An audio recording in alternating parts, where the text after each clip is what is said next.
Afin de réaliser la cuisson d'un sucre, ou d'un sirop de sucre, il faut prendre beaucoup de précautions, aussi bien en termes de sécurité qu'en termes techniques. Les cuissons de sucre s'échelonnent globalement entre 100 et 180 degrés, voire 190, il convient donc d'être vigilant. Pour commencer, disposez dans une russe le sirop de glucose, le sucre semoule et l'eau, et faire chauffer le tout. Durant la cuisson, le sucre va passer par de multiples stades qui portent tous un nom, comme le petit boulet, le petit cassé, le grand cassé, le caramel et bien d'autres encore. Toutes ces appellations correspondent à des températures bien précises que le professionnel sait identifier. Pour réaliser la cuisson d'un sucre, il y a donc des précautions à prendre pour la mener à bien. Cuire dans un récipient très propre et sec. Souvent, il est préconisé un poêlon en cuivre, mais l'entretien est fastidieux.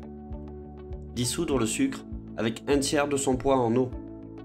Éviter de remuer pour éviter que le sucre masse, c'est-à-dire engendrer la formation d'une masse opaque et visqueuse. Graisser le sirop ou plus précisément lui ajouter un produit ayant un effet anticristallisant. Attention, il ne s'agit pas là d'intégrer une matière grasse.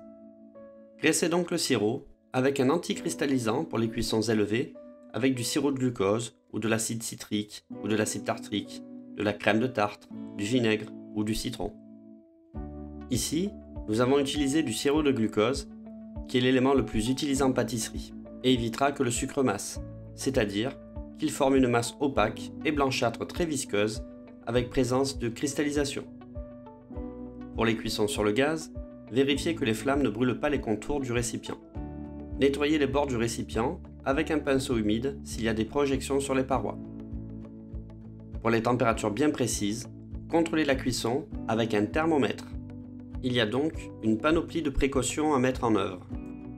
Une cuisson de sucre se surveille avec attention, il est donc préconisé de ne pas l'oublier.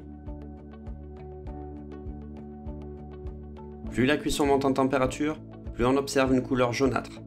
Entre 155 et 160 degrés, le sucre prend une légère couleur jaune très claire, ce qui signifie que nous sommes proches de l'étape du caramel. Ce stade de cuisson s'appelle le sucre d'orge ou le petit jaune. À partir de là, entre 165 et 170 degrés, le caramel blond apparaît.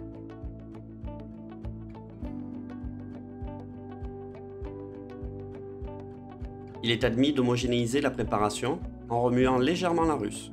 Puis, de caramel clair, le caramel se teinte plus fortement et devient foncé entre 180 et 190 degrés. Le caramel prend alors des arômes de fumée intéressants. Au-delà, le caramel carbonise, devient noir et impropre à la consommation. On appelle cela le caramel carbone.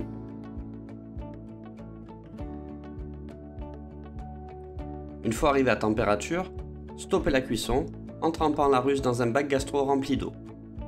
En effet, la température est atteinte, mais l'inertie thermique, c'est-à-dire la chaleur emmagasinée par la russe, continue de cuire le sucre et peut le faire basculer sur un caramel très amer. Il convient donc de retirer la russe un peu avant la coloration escomptée pour ne pas risquer de brûler le caramel. A noter que l'utilisation de l'induction exacerbe souvent ce problème avec un emmagasinement de chaleur exceptionnel par rapport au gaz. Un caramel blond aura une belle couleur mais développera des notes sucrées très importantes, contrairement à un caramel foncé qui lui aura des arômes de fumée, plus toastés et moins de sensations de sucre en bouche, ce qui est actuellement recherché par un grand nombre de professionnels afin de ne pas saturer la bouche en sucre.